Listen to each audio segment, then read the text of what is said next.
అపోస్తలుల కార్యాలు 21, 28 అధ్యాయాలు ధ్యానించే సమయంలో మనం గుర్తులో ఉంచుకోవాల్సిన అంశం ఏంటంటే, పౌలుకు దేవుడు ఏమని ఆజ్ఞాపించాడు. అపోస్తలుల కార్యం 9వ అధ్యాయం 15, 16 వచనాలు మనం చదువుకున్నాం. అన్యజనుల ఎదుటను, రాజుల ఎదుటను, ఇశ్రాయేలీయుల ఎదుటను నా నామము భరించుటకు ఇతడు నేను ఏర్పరచుకున్న సాధనమై ఉన్నాడు. అన్యజనుల ఎదుట నా నామాన్ని భరించాలి. అదే మనము 14వ అధ్యాయం నుంచి 20వ అధ్యాయం దాకా చూసాం. అన్యజనుల ఎదుట తర్వాత ఏమనుంది? రాజుల ఎదుట. రాజుల ఎదుట, అదే సమయంలో ఇశ్రాయేలీయుల ఎదుట కూడా నా నామము భరించాలి పౌలు నువ్వు అని అన్నాడు. 16వ వచనంలో ఏమన్నాడు చూడండి, 9వ అధ్యాయం 16వ వచనంలో, ఇతడు నా నామము కొరకు ఎన్ని శ్రమలు అనుభవించాలనో అన్నాడు అన్నమాట. కనుక మనం ముందు కూడా ఆయన శ్రమలు అనుభవించిన సంగతిని కొంచెం ఆలోచించాము.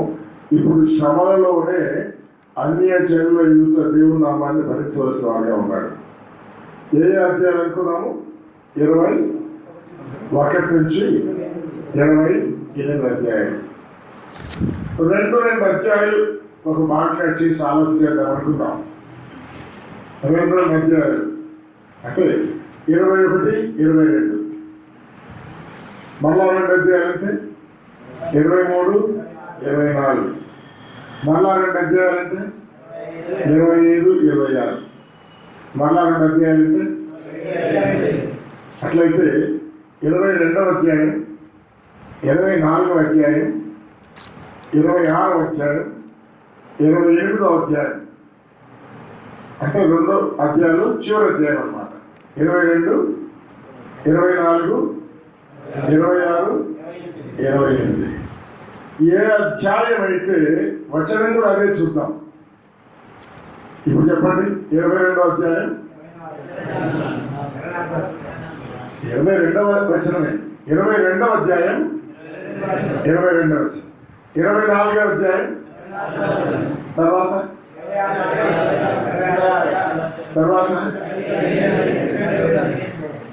అంత కరెక్ట్గా ఉంటే ఎట్లా మరి? ఆ వచనానికి పై వచనం కానీ కింది వచనం కానీ అనుకుందాం. ఆ వచనానికి పై వచనం కానీ కింది వచనం కానీ. కాబట్టి 22వ అధ్యాయం 22వ వచనం. ముందు వచనం అంటే 21 అయినా కావచ్చు, 23 అయినా కావచ్చు. కనుక 22వ అధ్యాయం అంటే ఈసారి 21, 22, 23 అని చెప్పాలి. సరేనా? 24వ అధ్యాయానికి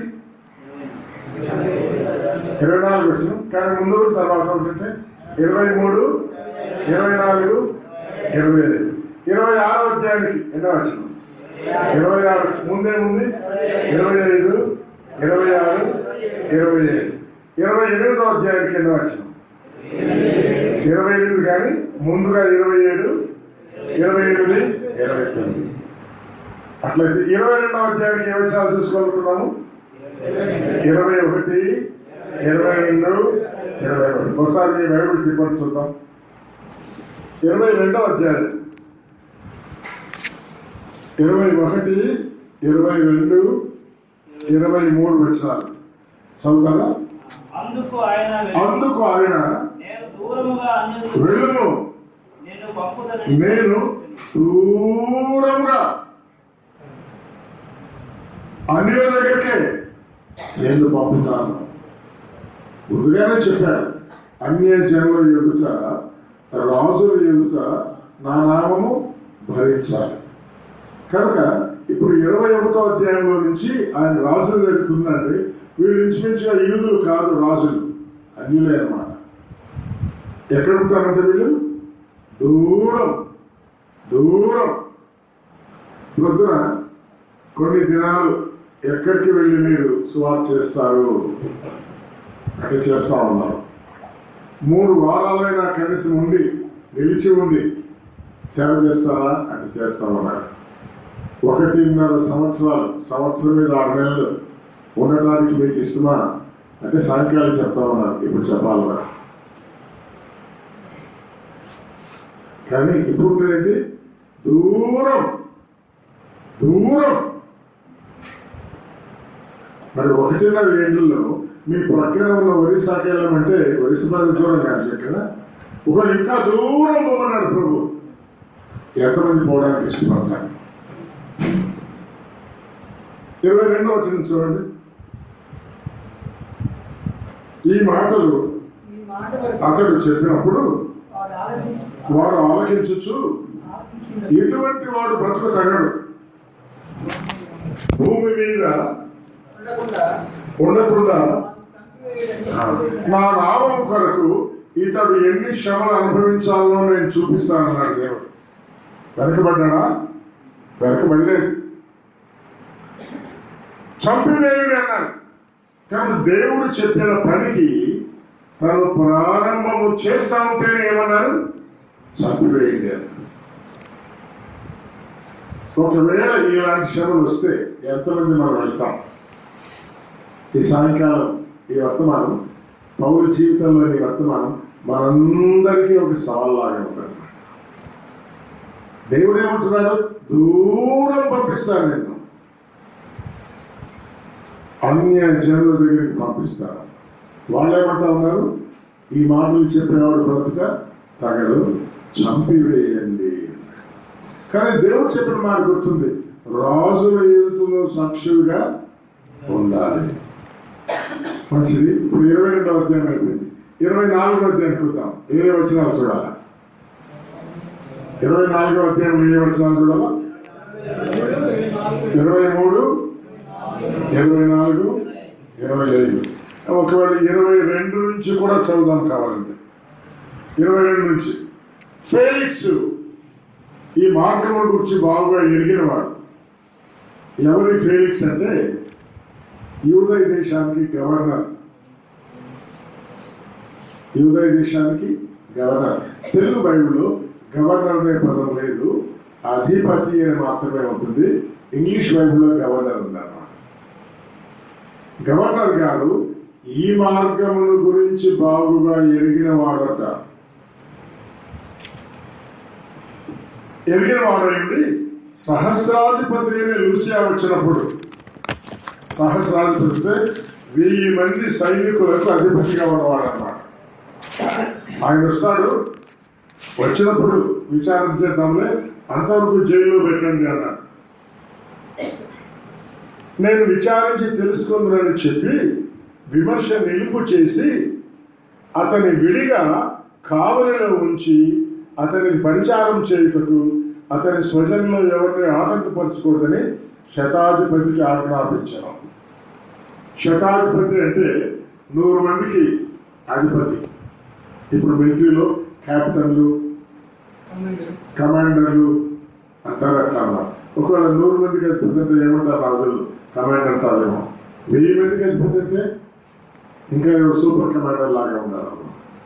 గవర్నర్ గారు సూపర్ కమాండర్, నువ్వు రా, ఇతర సంగతితో కనుక్కుందాం, విచారిస్తాం అన్నాడు. అని కమాండెంట్ను ఆయన వచ్చేంత వరకు భద్రం కావల్లో పెట్టండి అంటే చెరసాలలో పెట్టండి అన్నాడు. చెరసాలకు పంపించాడు దేవుడు. చెరసాలకు పోవడానికి ఇష్టపడతావా? చెరసాలలో ఎంతకాలం ఉన్నాడు అంటే ఒకసారి 27 వచ్చింది. ఈ గవర్నర్ గారు ఆయన చెరసాలలో ఎంతవరకు పెట్టాడంటే 27. 2 సంవత్సరములు అయిన తర్వాత ఫేలిక్స్ ప్రతిగా పోర్కియు ఫేస్తు వచ్చాను. అప్పుడు ఫేలిక్స్ యూదుల చేత మంచివాడిని అనిపించుకోవాలని కోరి పౌలును బంధకములలోనే విడిచిపెట్టాను. ఎంతకాలం జైల్లో పెట్టారు? 2 సంవత్సరాలు పెట్టారు. మీకు ఒక ప్రశ్న, 2 సంవత్సరాలు మిమ్మల్ని జైల్లో పెడితే మీరేం చేస్తారు? మీరు పౌలు ఏం చేశారు కదా? ఇది 24వ అధ్యాయం 24 వచనం చదవండి. అందరం చదువుతామా? 24వ అధ్యాయం 24వ వచనం. కొన్ని దినములైన తర్వాత ఫేలిక్స్ యూదురాలైన దుశ్శీలాడు తన భార్యతో కూడా వచ్చి పౌలును పిలిపించి క్రీస్తు యేసునందు విశ్వాసంను గురించి అతడు బోధింపగా నేను ఎవరికి బోధించాడు? ఇప్పుడు ఎవరికి బోధించాడు? గవర్నర్ గారికి బోధించాడు. గవర్నర్ గారికి బోధించడము అనేది ఎప్పుడు సాధ్యమైందంటే గవర్నర్ గారి కాంపౌండ్ లోనే జైలు ఉంటుంది అనమాట. గవర్నర్ గారి కాంపౌండ్ లోనే మిలిటరీ వాళ్ళందరూ ఉంటారన్నమాట.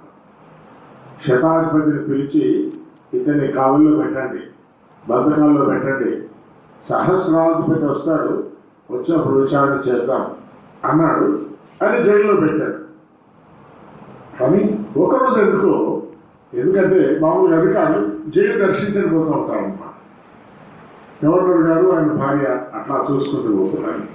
ఈయన అప్పుడు ఎప్పుడు మనం విచారణ చేద్దాం అనుకున్నాం కదా, ఈ మార్గాన్ని గురించి చెప్పాడేమో అని చెప్పని పిలిపించాడు. చెప్పడమే పౌలు ఏం చెప్పాడంట?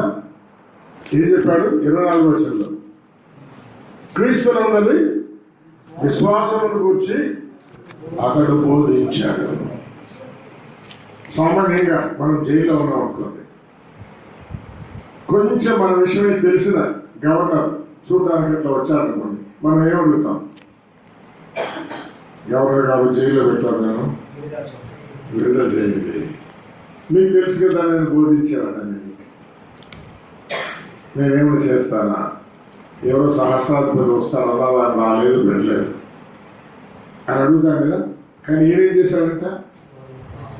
క్రీస్తు యేసునందలి ఎందుకు దేవుడు ఆయనకు అప్పగించిన పనేమి? నువ్వు రాజు లేదు నాకు సాక్షి. అలాగే అధికారం, ఏ అధికారైనా సరే నీకు కనబడితే వెంటనే ఏం చేయాలి? దీని గురించే చెప్పాలా. ఇప్పుడు గవర్నర్ గారికి అంతకుముందు సహస్రాధిపతి వస్తాడన్నారే 21వ అధ్యాయంలో ఆ సహస్రాధిపతి సెలవు తీసుకొని అక్కడ కూడా చెప్పాడు సువార్త. ముందు పట్టుకుంది, అరెస్ట్ చేసింది సహస్రాధిపతి. అది కూడా చూద్దాం ఒకసారి. 21వ అధ్యాయం చూడండి. 21వ అధ్యాయంలో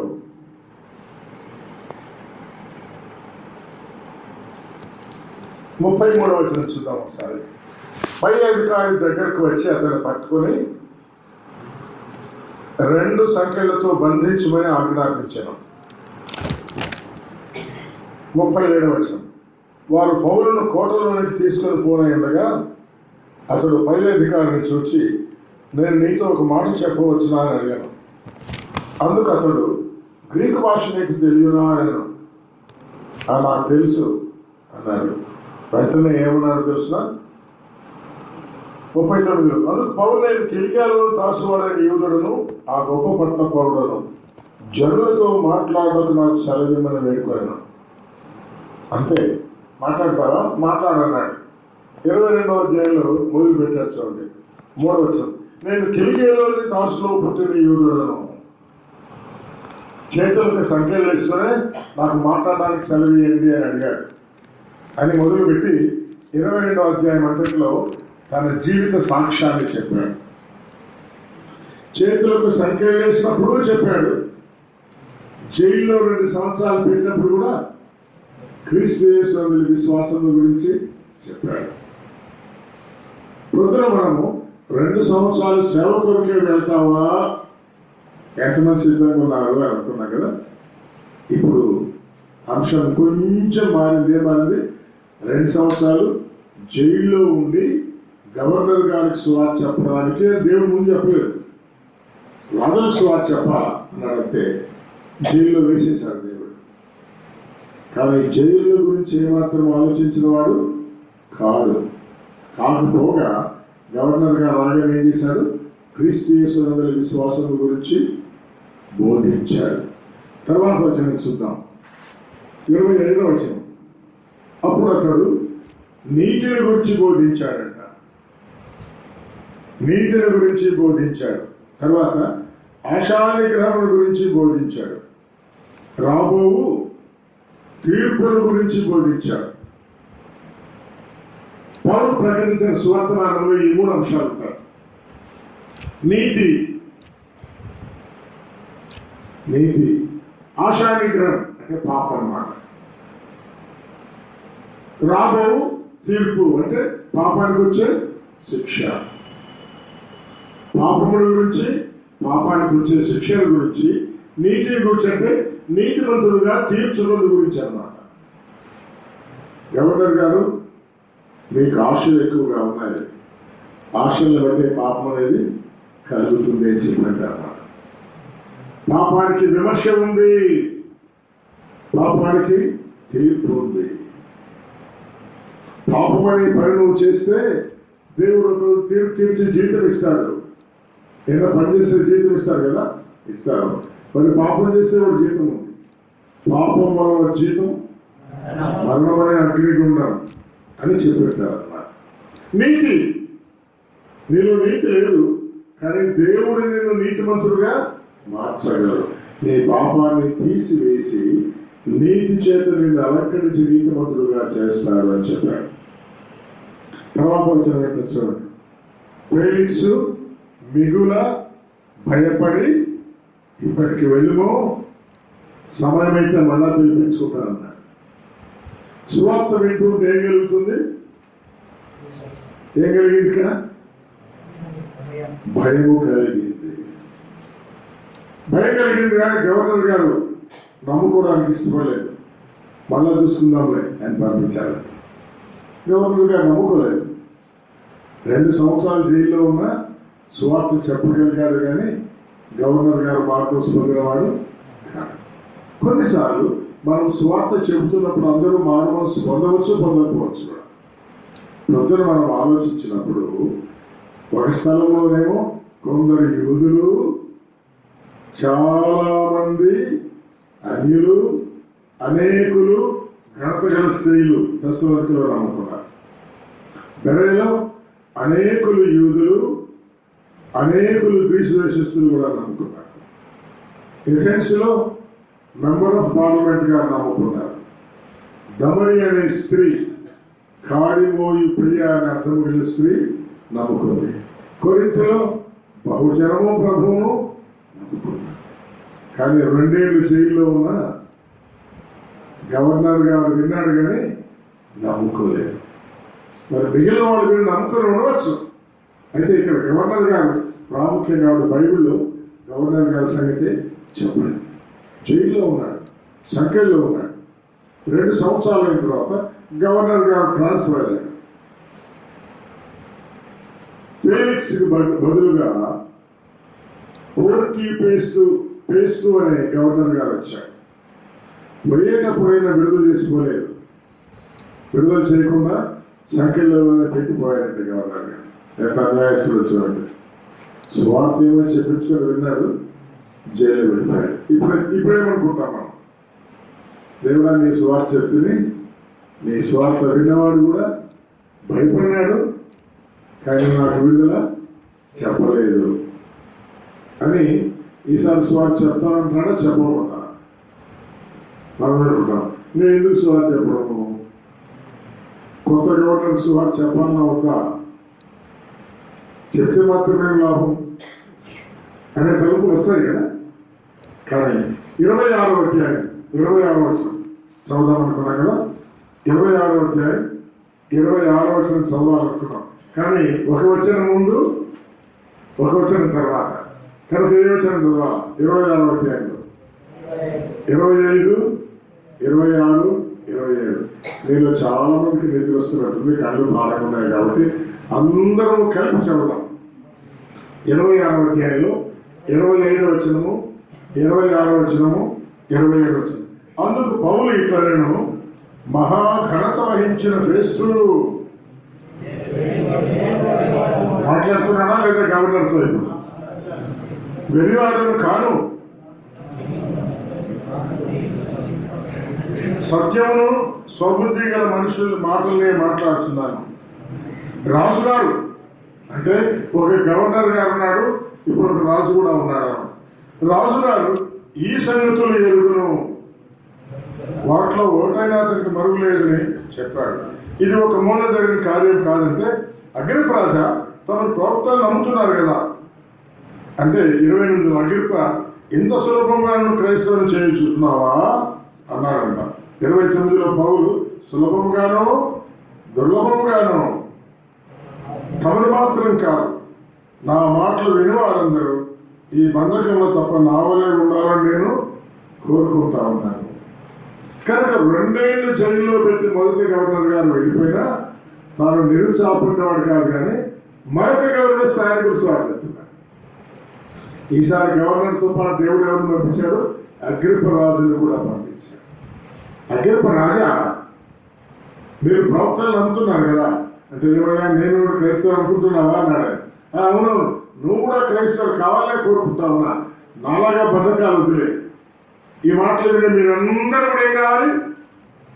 క్రైస్తవులు కావాలని కోరుకుంటున్నారు. రాజు గారికి సాక్ష్యం ఇస్తారు, 2వ గవర్నర్ గారికి సాక్ష్యం చెప్తున్నారు. కనుక ఒక గొప్ప వ్యక్తికి సాక్ష్యం చెప్పాలంటే దేవుడు పౌలును జైలుకు పంపించాడు. కనుక ఆత్మీయ జీవితంలో మనకి ఇటువంటి తొందరలు వచ్చినప్పుడు ఎందుకు వస్తున్నాయి అనే చింత మనకి ఎప్పుడు కనిపిస్తుంది అన్నమాట. ఎప్పుడన్నా మేము పోలీసు వాళ్ళు పట్టుకుని జైలు తీసుకొని పోయినా పోలీసు వాళ్ళు సువార్త చెప్తా ఉంటే అరెస్ట్ చేసి జైలుకి తీసుకొని పోయినా ఎవరు లేరా? నన్ను ఒకసారి పోలీస్ స్టేషన్ తీసుకుపోయారు. సువార్త అయిపోయిన తర్వాత మేము ఇంకా ముగించుకొని వెళ్దామంటా ఉంటే ఒక సబ్ ఇన్స్పెక్టర్ గారు తప్పని రాగి వచ్చాడు అన్నమాట. ఎవరు మీరు నాతో మేము పలానా పని ఇక్కడికి వచ్చామంటే ఇప్పుడే మీరు పాడి పోలీస్ స్టేషన్కి వెళ్ళాలి అని ఒక వెహికల్ పిలిచి ఎక్కించుకొని పోలీస్ స్టేషన్ తీసుకుంటున్నారు. అది తప్పు నిండా రాగినాడు, ఆయనకి ఏం మాట్లాడలేదు.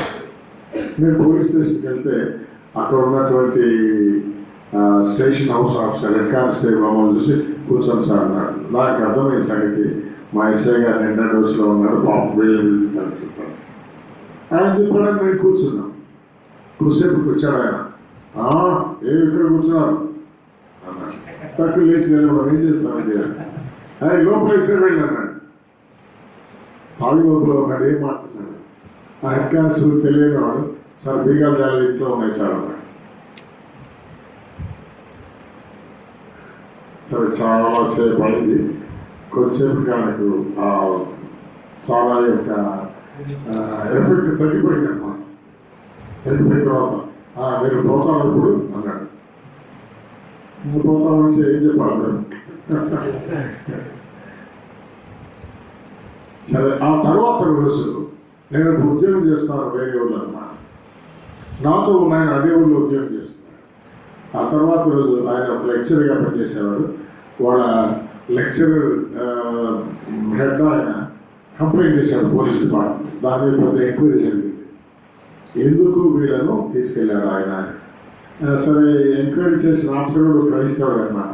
సరే ఏదో సర్దే చేసి చెప్పేశాడు, అయిపోయింది. సరే తమాషలు జరిగింది. కానీ అయితే నా మనసులో ఓ చిన్న ప్రశ్నలాగా ఉంది. ఎందుకు ప్రభావం మమ్మల్ని పోలీస్ స్టేషన్ పంపించాలి? ఉంటుందా ఉందా? ఉంటుంది. కానీ పౌరులు ఎంతకాలం పంపించాడు? 2 సంవత్సరాలు పంపిస్తే 2 గవర్నర్లకు సువార్త చెప్పాడు, ఒక రాజుగారికి సువార్త చెప్పాడు. అవున అనుభవాలు విచిత్రంగా విశేషంగా ఉంటాయి. 1979వ సంవత్సరం నంద్యాల అనే ఊళ్ళో నేను ఉద్యోగం చేస్తా ఉన్నాను. ఆ రోజు జీతం వచ్చింది, జీతం జోబులో ఉండేది. కానీ సాయంకాలం అయితేనే ఇంటికి పోయే వాళ్ళకి డబ్బులు ఇచ్చి పంపించేసేసి ఆఫీస్ నుంచే సువార్తకు పోయాము. 14-15 కిలోమీటర్ దూరం అక్కడే బస్సు ఎక్కేసేసి పోయాం. నాకు పాటు ఇంకా 7 పెద్దోడు కూడా ఉంటారు. ఆ ఊరు సువార్త చెప్పిన తర్వాత 9-10 భోజనం చేసిన తర్వాత ఒక 3 కిలోమీటర్లు నడిచి వస్తే బస్సు దొరుకుతుంది అన్నారు. 9-10 3 కిలోమీటర్లు అంటే 10:30-10:40 ఇంకా బస్సులు లేవు. రాత్రి 11 బస్సులు లేవు. ఏం చేద్దాం, ఇక్కడెక్కడ ఉంటామమ్మా, నడుచుకుంటా పోదాం అనుకున్నాం. అప్పుడు పెట్రోల్ బాక్స్ లేకుండింది మా దగ్గర, బైబిల్ చేతులు ఉన్నాయి. 11 1 గంట నడిచేటప్పుడు 12 12 గంటలకు వెనక మా మీద రాళ్ళు పడతా ఉన్నాయి, ఇంతలా రాళ్ళు. భయం ఏంటి చూస్తే చిన్న నిక్కర్లు వేసుకొని బర్రెలు వేసుకొని చేతుల్లో కట్టెలు గిన్నెలు పరిగెత్తి వస్తూ ఉన్నారు. రాళ్ళు చూసేస్తున్నాయి. మేము పరిగెత్తున్నాం. ఎంతసేపు పరిగెత్తున్నాం? చేతిలో ఉన్న బ్లడ్ మాస్టర్ కింద పడిపోయింది.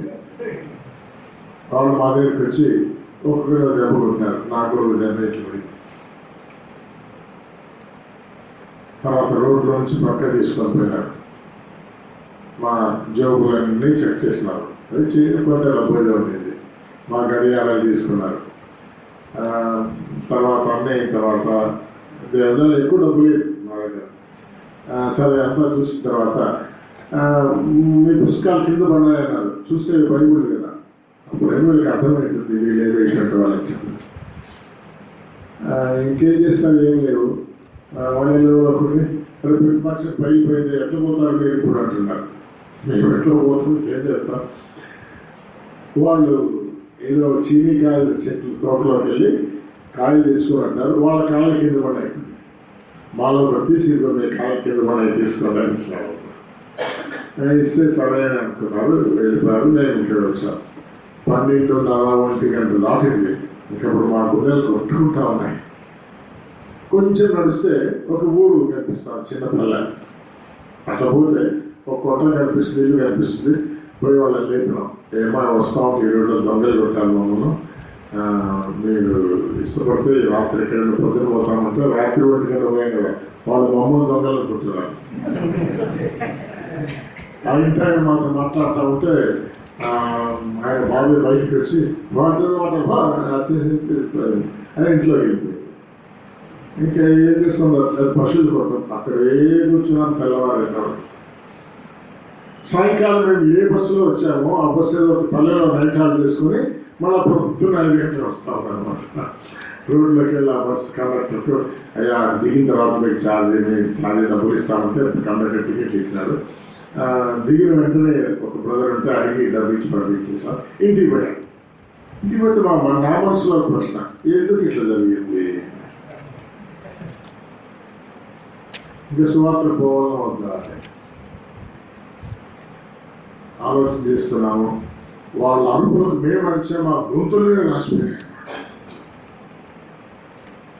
ఆ తర్వాత ఒక అన్న వచ్చాడు.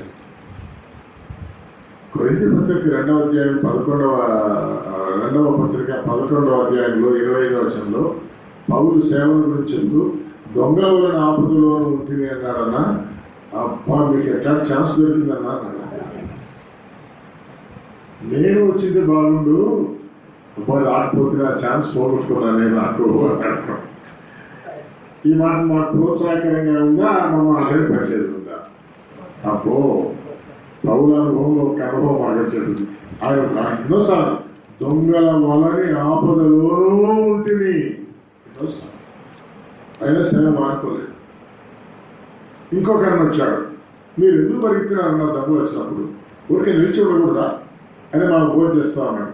ఆ 2 రోజులు ఏం చేస్తాయినా ఎవరైనా కట్టెలు పట్టుకొని వస్తే పరిగెత్తామా నిలబడుతామా? సాధు సుందర్శన్ గారి దగ్గర దెబ్బలు వస్తే ఆయన దగ్గర కమ్మడి ఇచ్చేసేసి ఊరికి నిలబడుకున్నాడంటన్నా. అట్లా మీరంటే నిలబడి ఉండాల్సింది భోజనం చేస్తామంట. ఈ మాట మాకు ప్రోత్సాహకరంగా ఉంటుందా అంటుందా? కానీ మన మాటల విషయంలో జాగ్రత్తగా ఉండాలి. రాలేదు పెట్టలేదు ఒకటి మాటలు భోజనం చేస్తా ఉన్నాడు. కానీ రాకుండా ఉన్న ఇంకో వ్యక్తి ఏం చేస్తున్నాడు, మమ్మల్ని ప్రోత్సహిస్తా ఉన్నాడు. కానీ మన మాటలు కూడా జాగ్రత్తగా ఉండాలి. తర్వాత మేము అనుకున్నాం ఇంకా రాత్రి ఎక్కువసేపు సువార్త పోకూడదు, జాగ్రత్త ఉండాలి మనం అట్లా అనుకున్నాం. కానీ సరే తర్వాత వెళ్ళాము. కొంతకాలం అయితే అది పాతపడిపోయింది, మర్చిపోయాడు. చిన్నవి మనకు కలిగితేనే మనకు ఎందుకు కలిగింది అనే ప్రశ్న వాళ్ళు బయలుదేరు. కానీ పౌలు గారు సంవత్సరాల తరబడి జైల్లో వేసినా ఆయనకి ఏమీ కూడా చలనము లేదు. తర్వాత మనం విడిచిపెట్టాము చదువుకో 24వ అధ్యాయంలో 26వ వచనంలో ఈ గవర్నర్ గారు తన వల్ల లంచం ఏమైనా దొరుకుతుందేమో అని మాటికి పౌలు పిలిచి అడిగేవాడంట. పౌలు లంచాలు ఇస్తారా, లేదా మా వాళ్ళు వస్తారు పిలిపించారా, డబ్బులు కట్టాలని చెప్తారా? లేదు. జైల్లో తను దేవుడు ఎందుకు పెట్టాడో పౌలు తెలుసు. ఎందుకు? గవర్నర్లకు సువార్త చెప్పాలి. నీకు చెప్పేశాను, నువ్వు పోయి గవర్నర్ స్థాయిని కూడా చెప్పాలా. అని అనుకుంటున్నాడు మనసులో అన్నమాట. అన్నట్టుగా రెండో గవర్నర్ వచ్చాడు, ఫేస్ట్ అనే గవర్నర్. ఆ గవర్నర్కు సువార్త చెప్పాడు. ఆయనతో పాటు అగ్నిపురాలు స్థాయి కూడా సువార్త చెప్పాడు. 26వ అధ్యాయంలో మనం ఉన్నాం కదా. ఇప్పుడు 26వ అధ్యాయం 30 వచనం చూడండి. 26వ అధ్యాయం 30 వచనం. అంతటా రాజును, అధిపతి అంటే గవర్నర్. నేను చెప్పాలంటున్నాక తెలుగు బైబుల్లో అధిపతి అని ఉంటుంది. ఆ గవర్నర్ను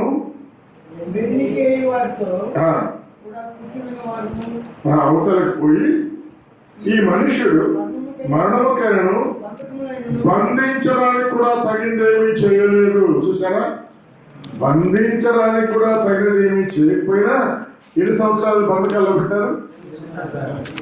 ఎంత అన్యాయం! అయినా పౌలేం దక్కిదేలేదు. ఎంత అన్యాయం అనుభవించినా ఏం చేసినా తన ఉద్దేశం ఒకటే, ఏంటి? సువార్త ప్రకటించాలి. తర్వాత ఏముందో చూడండి. అందుకు అగ్రిప్ప, ఈ మనుష్యుడు, అగ్రిప్ప రాజు, ఈ మనుష్యుడు కైసరేయుడు చెప్పుకుందును అనని ఎడల ఇతన్ని విడుదల చేయొచ్చు. కానీ పౌలేం చెప్పాడంట, మీ దగ్గరే కాదు, నేను కైసరు కూడా చెప్పాలి, చక్రవర్తికి చెప్పాలా అన్నాడట. చక్రవర్తి చెప్పాలా, నన్ను అక్కడికి చక్రవర్తి పంపండి అంటారా? నేను విడుదల చేస్తామండి, విడుదల బయటకు వచ్చేస్తాను. మనమైతే ఏం చేస్తాం చెప్పండి? ఒక్కరే, మీరు ఒక్కరే చెప్తున్నారు, మీరందరూ బయట చెప్తున్నారు కదా. అందరం ఏం కోరుకుంటాము? విడుదల చేసేయండి, మళ్ళీ ఇంకోసారి చూసుకుందాం అనుకుంటా.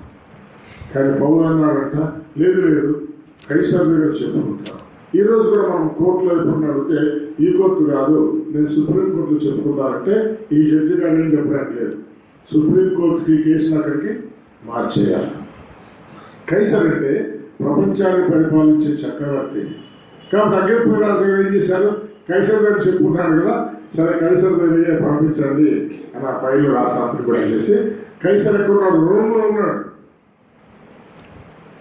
రోమ్ అంటే ఐరోపా ఖండం అన్నమాట. ఈయన గవర్నర్ గారు ఉండేది ఆసియా ఖండంలో. మధ్యలో సముద్రం ఉంది.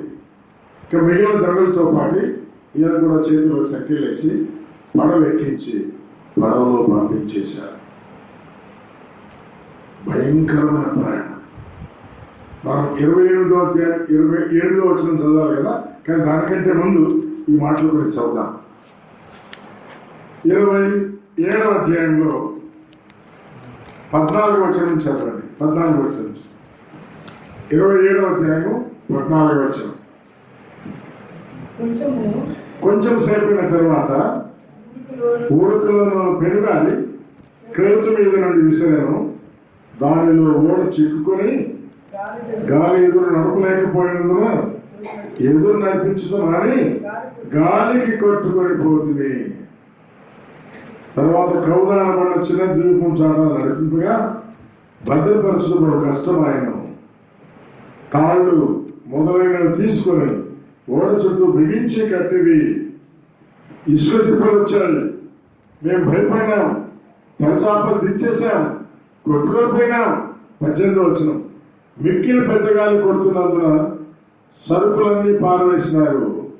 3వ దిన ఓడ సామగ్రి కూడా పారేసినారు. కొన్ని దినములు సూర్యుడైన నక్షత్రాలైన మాకు కనబడ లేదు. మా మీద పెద్ద గాలి కొట్టినందున ప్రాణములతో తప్పించుకుందు మన ఆశ పూర్తిగా పోయాం. అబ్బో, కైసర్ దగ్గర చెప్పుకోవడానికి పోవాలంటే ఏ పరిస్థితి వచ్చింది?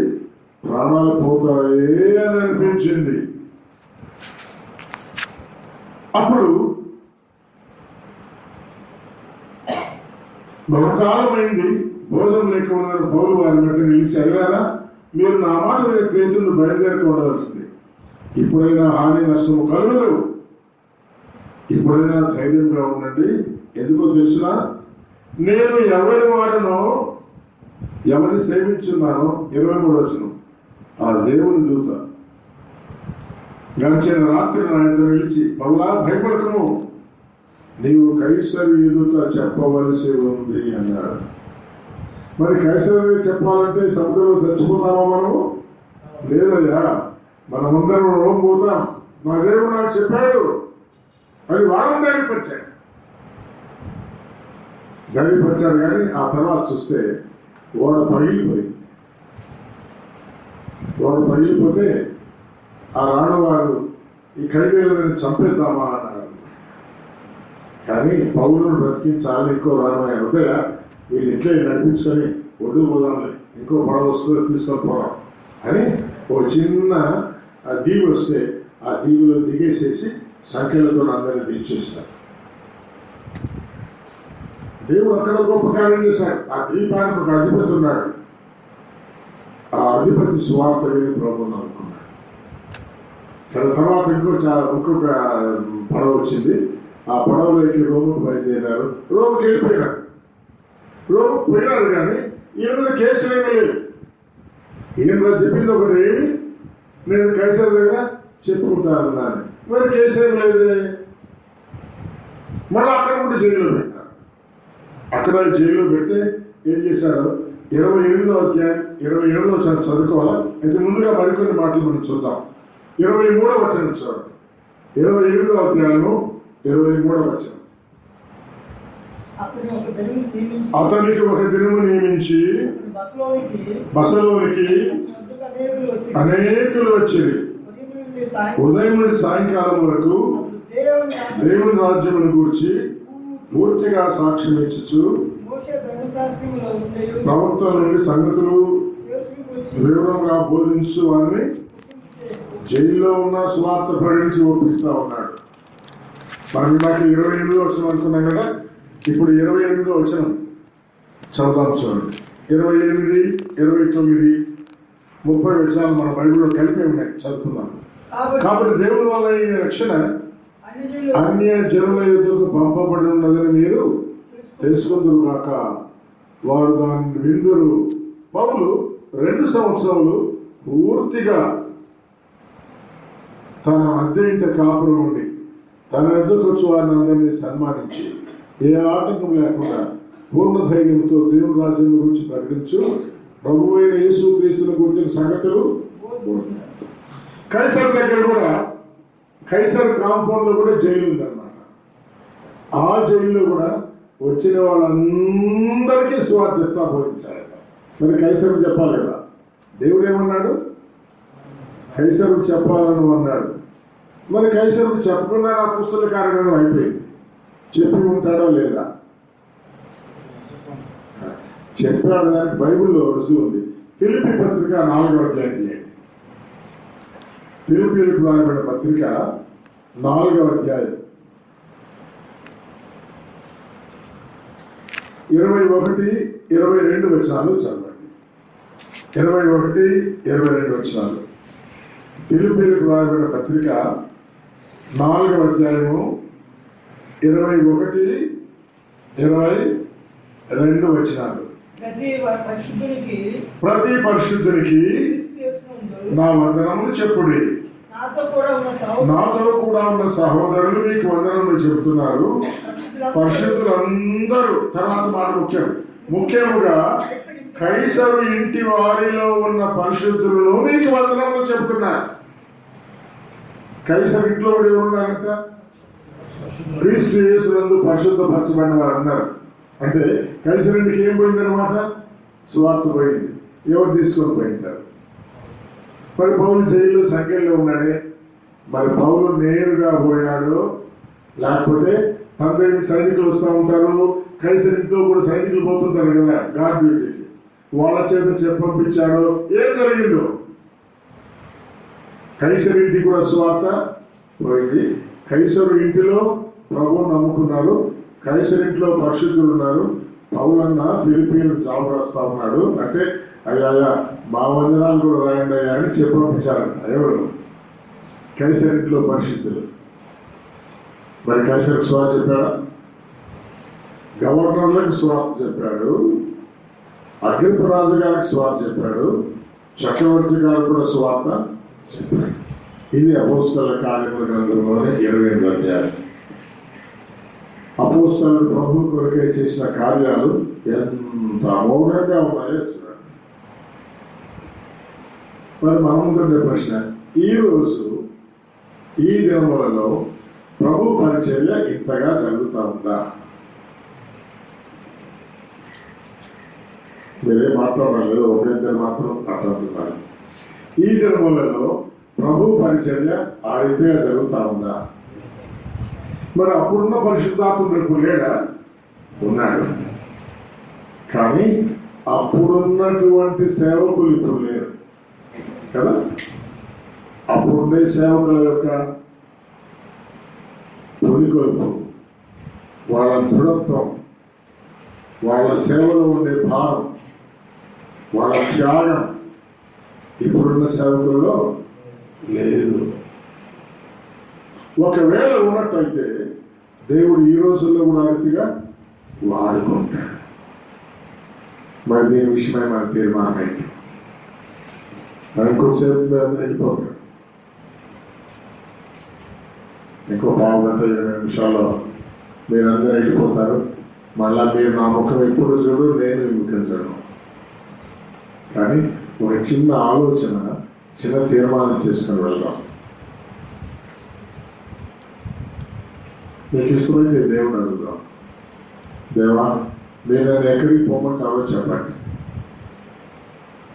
ఇంకా ఎవరి బలంతో మీరున్నారు, బలం తగ్గిపోయిన తర్వాత, బలహీనమైన తర్వాత, శక్తి లేనప్పుడు ఈ పని చేయలేదు. అప్పుడు ఆలోచించే లాభం ఉండదు. ఇప్పుడే ఆలోచించాలి, ఇప్పుడే అడగాల ప్రభు, నేను ఏం చేయాలని కోరుతున్నాను, ఎక్కడికి వెళ్ళాలని కోరుతా ఉన్నాను, ఎంతకాలం ఉండాలని కోరుతా ఉన్నాను, ఎవరికి చెప్పాలని కోరుతా ఉన్నాను. ప్రజలక, రాను వారిక, ఎవరికి నేను సువార్త చెప్పాలి, ఎవరితో మాట్లాడాలి? మీ శిష్యుల కార్యాల గ్రంథంలో మీరు చూసినప్పుడు వాళ్ళ సేవ, అందులో ఉండే ఫలితం ఎంతో అమోఘంగా ఉంది. అలాంటి ఫలితం నా జీవితంలో నాకు ఇమ్మని అడగాలి అని ఆశ ఉంటే అడుగుదాం. ఆలోచించి అందరం కలబోసుకున్నాము. కొద్దిసేపు దేవుడి దగ్గర అందరం కలబోసుకున్నాం. ఎవరు కలదేవుడు, వేరే ఏం ఆలోచన వద్దు. మొన్నటి దినము, ఈరోజు ఉదయము అపోస్తలుల కార్యములో మనం విన్న సంగతులు మన మనసులో ఉన్నాయి. 13, 14, 15, 16, 17, 18, 19, 20 అధ్యాయంలో 3 సేవా యాత్రలలో వారు చేసిన సేవా వివరాలు మనం చూసాం. అవి మన మనసులో ఉన్నాయి. ఈరోజు సాయంకాలం 21వ అధ్యాయం నుండి 28వ అధ్యాయం దాకా చెరసాలలో ఉండి రాజులకు, గవర్నర్లకు, చక్రవర్తికి, వారింటి వారికి సువార్త ప్రకటించి ఆత్మలను సంపాదించిన విషయాలు మనం విన్నాం. నేనేం చేయాలని కోరుతున్నాను ప్రభు అని ప్రభు అడుగుదాం.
ప్రార్థన చేసుకుందాం.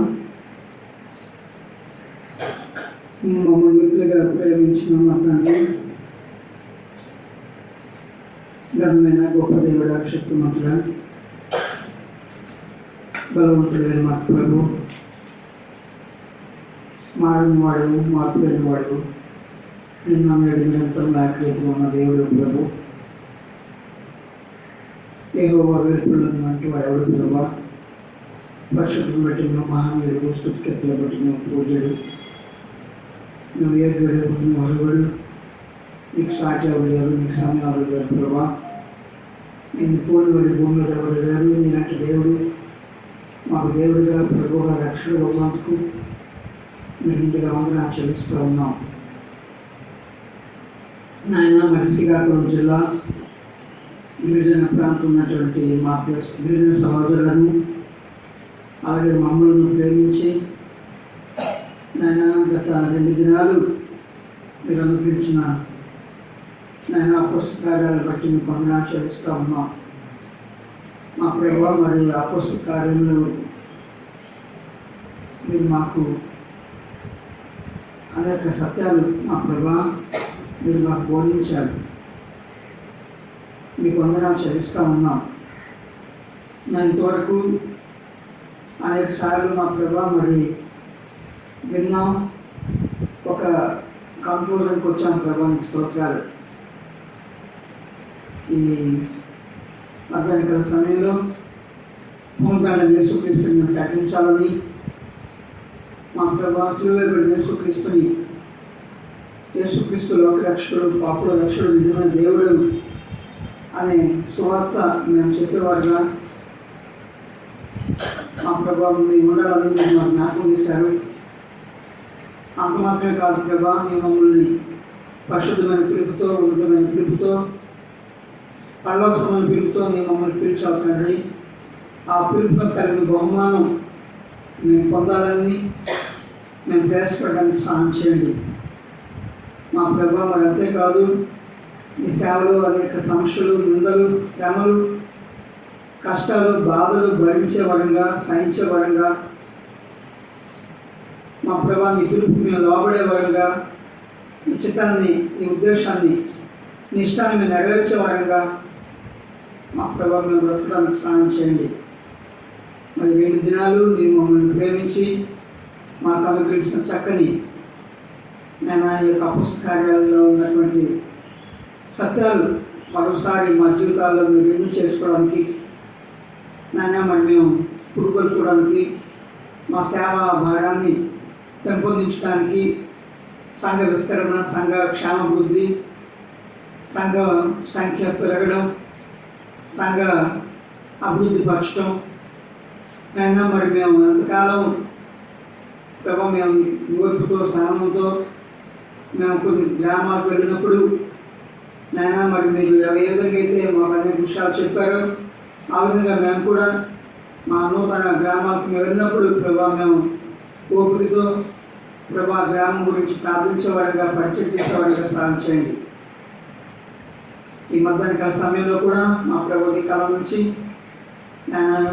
ఇంతవరకు మా ప్రభావ మీరు దాసు ద్వారా మీరు మాకు అనుగ్రహించిన అనేక ఆత్మ సంబంధమైన సత్యాలన్నింటిని బట్టి మీకు వందనాలు చెల్లిస్తూ, మేము కూడా పోషణ కలిగి, నిలకడ కలిగి, దోషం కలిగి మీరు మాకు అప్పగించిన గొప్ప పరిచర్యను నేను మరి మీ స్వార్థంకి సంపాదించిన సంఘాన్ని ప్రభావ మేము కాయడానికి మీరు మాకు అనుగ్రహించిన గొప్ప భాగ్యం కొన్ని వందనాలు చెల్లిస్తూ ఉన్నాం.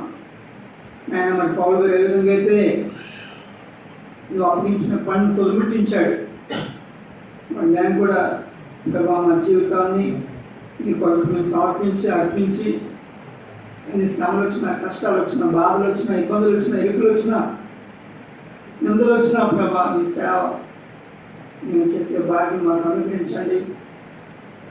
నీ అన్యోన్యుడు కాదని, ప్రభువుల ప్రయాస వ్యర్థం కాదని, నేను నువ్వు చేసిన మేలుని మర్చిపోవడానికి మేము పడిన ప్రయాస, మేము పడిన కష్టాన్ని మా ప్రభువుని మర్చిపోయే దేవుడు కాదని, తగిన ప్రతిఫలం మేము దినాన్ని పొందబోతున్నామనే సత్యాన్ని గుర్తిరిగి మేము ఇంకా ఎక్కువగా ఈ పరిచర్యలో, ఆత్మ సంపాదనలో, సంఘాల కట్టుట్లో, సంఘాల విస్తరణలో ముందు సాగే భాగ్యం మాకు అనుగ్రహించమని మరి ఆయా స్థలాలను చూసినటువంటి మా పిల్లలందరిని బట్టి మీకు వందనాలు. నేను గిరిజన ప్రాంతాల్లో చేసినటువంటి మా ప్రియ సహోదరులందరిని బట్టి మేము సుఖిస్తూ ఉన్నాం ప్రభా. మాకంటే ఎక్కువ సేవ చేస్తున్నారు. ప్రేమ వీళ్ళ కంటే నాకు నీ బిడ్డలు ఎంతో కష్టం. వారు చేసిన ప్రయాస, వారు చేసిన కష్టం, నేను వాళ్ళు ఎలా తింటున్నారు, ఎలా ఉంటున్నారు, ఎలా జీవిస్తున్నారు, ఎంత ప్రయాసపడుతున్నారో. మాకు కొన్ని సౌకర్యాలు ఉన్నాయి.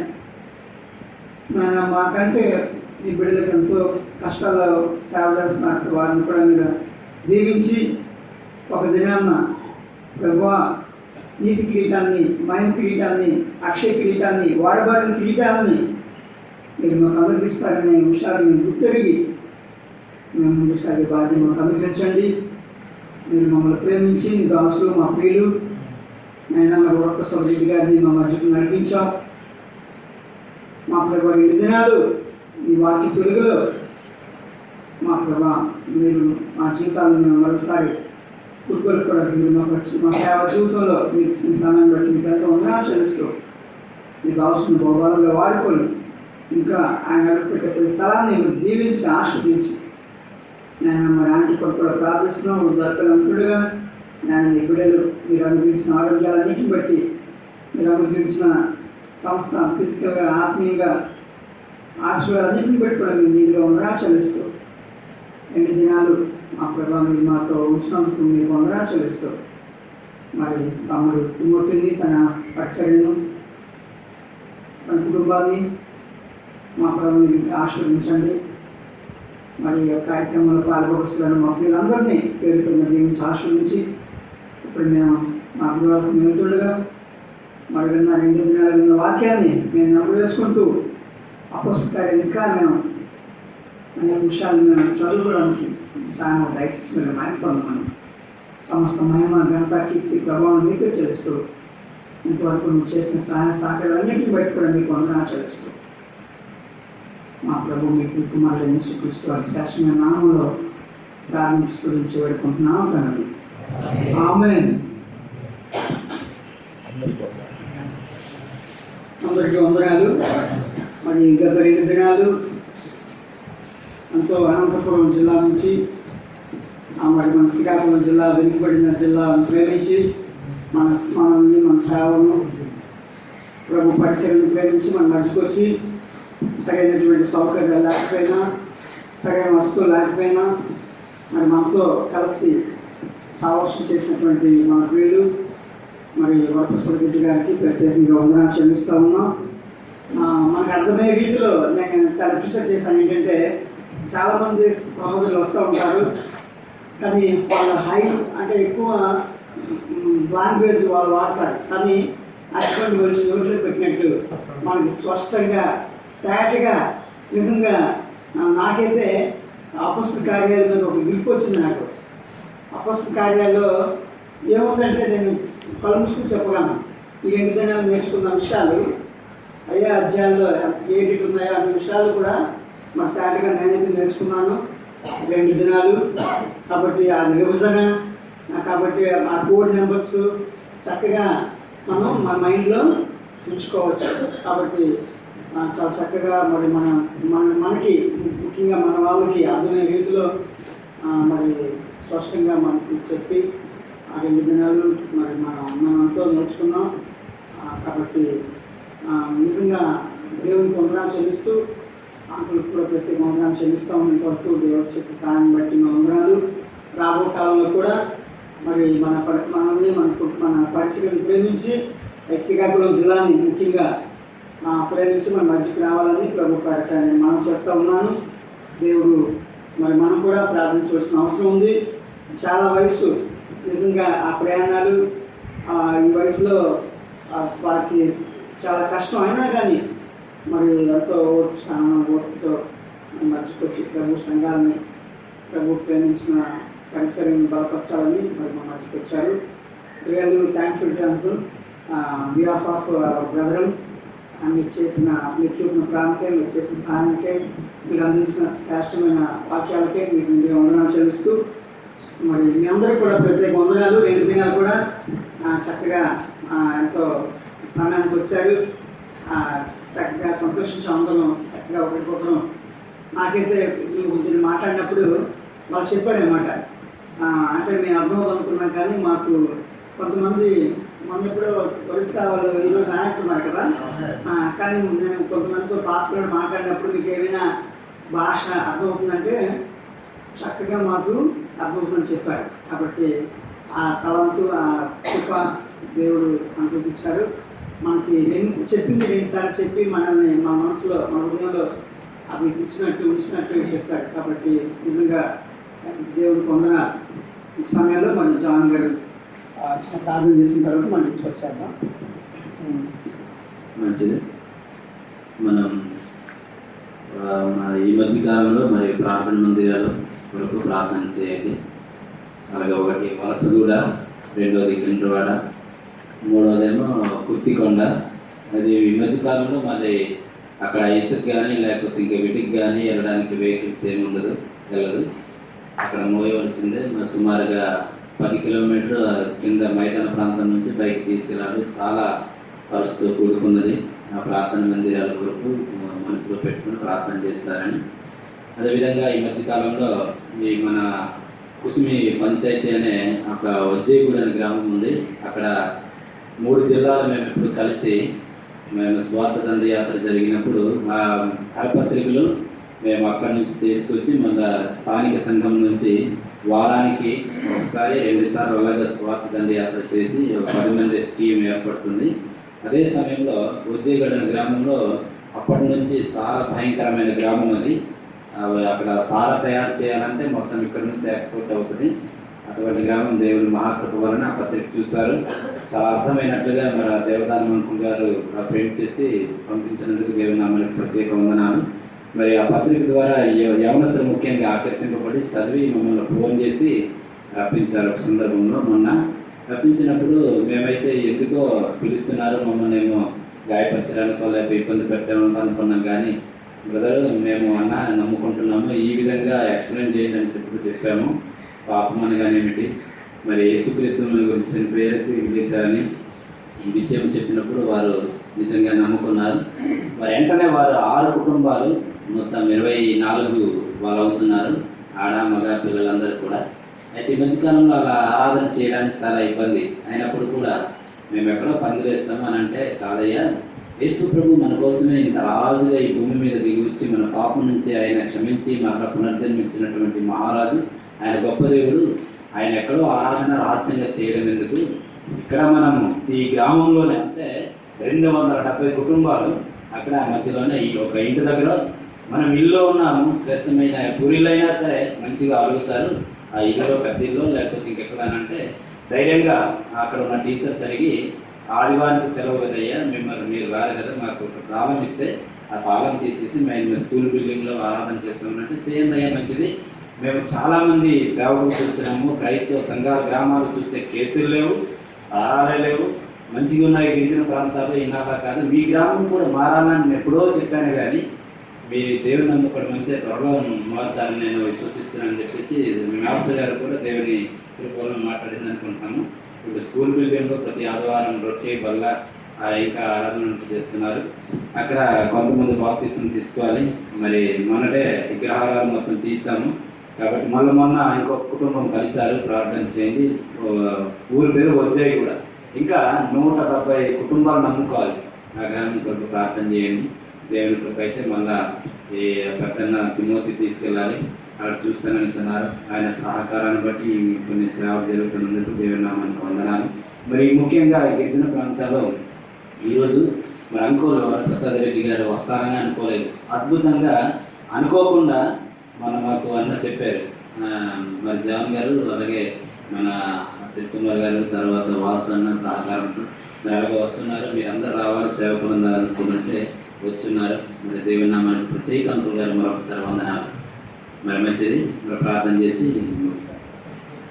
మన అన్న ప్రసాద్ గారు ప్రార్థన చేస్తారు.